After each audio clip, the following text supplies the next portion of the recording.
Hello Internet, and welcome to yet another TDX Theory. This episode was actually supposed to be a mini theory episode, but I changed it as it focused more on the cloning aspect. Anyways, this video is basically a follow-up to my previous Halloween lore video with 4 new theories which range from the void energy, the advisor of the past, the clones, and the traitor. Looking back at all the factions that I discussed before, I noticed that I was missing one, which was Void's faction. I didn't really know if Void would be significant in the future TDX lore as he died in the past until I realized something. We all know that the Awakened are a sub-faction of the Calamity. Well, if they are a sub-faction, then why is their main color purple? Why isn't it red like the original Calamity symbol? Well, I believe that this is because they are harnessing the power of the Void after he died. Let me explain. Notice how one of Void's signature attacks is corrupting towers to kill each other, and it seems like the Awakened also possess this power, like the Corrupted Predator and many other enemies.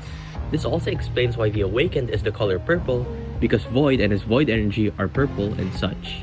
So, it seems like after we defeated Void in the past, the Calamity faction took his energy core and used it to corrupt the various villagers and our tower allies, while also using the energy to power themselves. One last piece of evidence pointing to this is that if we look at the Citadel in Chapter 3, we can see a particular purple hexagon which is the same thing that we see on Void as his power source. In Chapter 1, the advisor looks pretty normal, until in Chapter 4, he gets a brand new appearance. To the casual player, this looks like a neat change, but to me, I noticed something. If you take a closer look at all of his poses, he actually has the same poses as the commander narrator in the Tower Battles event. What does this mean? Well, this means that the commander who was our narrator during the Tower Battles era is the same person as the advisor who helps us today. Some evidence to back this up is how in intermediate mode, the advisor mentions how he knows about Boss 1 because they fought them long ago, meaning the advisor did serve in the GDA in the past. The only thing that's throwing me off is the skin color between the two. But hey, I still think that the advisor is commander. As we know in TDX, you can place multiple copies of any tower, but this was never really explained as part of the lore, as all tower defense games have this mechanic. That was until the John narrator appeared in Chapter 2 of the Halloween event, where he mentions on Wave 11 that you should place bait towers and that he knows it very well.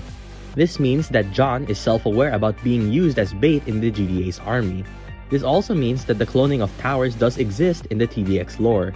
We don't know how exactly the GDA are cloning our towers, but we also know that Dr. Xenon has cloning technology of her own from the multiplier enemies that she created. Another thing to point out is that since John says that he knows it very well, this probably means that all the clones share the same consciousness of dying or having shared memories on the battlefield. As I have discussed before, in the defeat theme for the Halloween event, called the Taunting, it is mentioned in the song that there is a traitor among us. There is a traitor among you. How long until you realize who it is? But who could it be?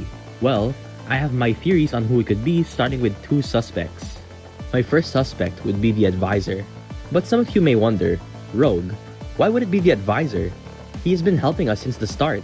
Well, this may be a stretch, but my theory is that the advisor is actually a clone of the real advisor the whole time. Let me explain.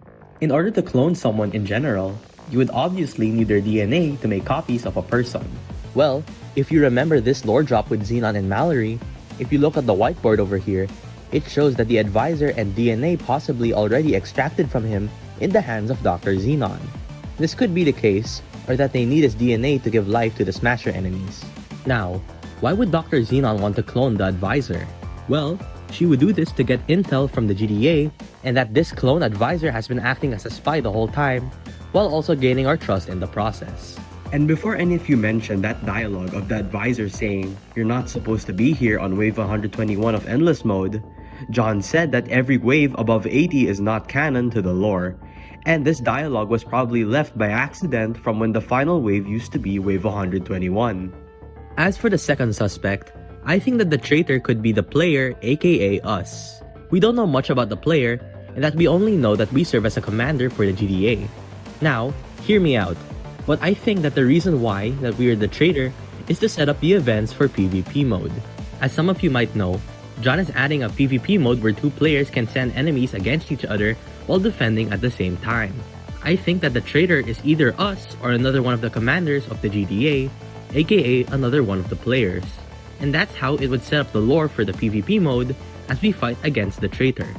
That would make the most logical sense to me, but so far that's all the evidence that I have to work with. A different reason why the player would be the traitor would be how we are seeing the wrongdoings of the GDA and how they only fight for power over the resources of other factions. This would possibly mean that in the future, the player may actually betray the GDA and switch sides to team up with Dr. Xenon's faction.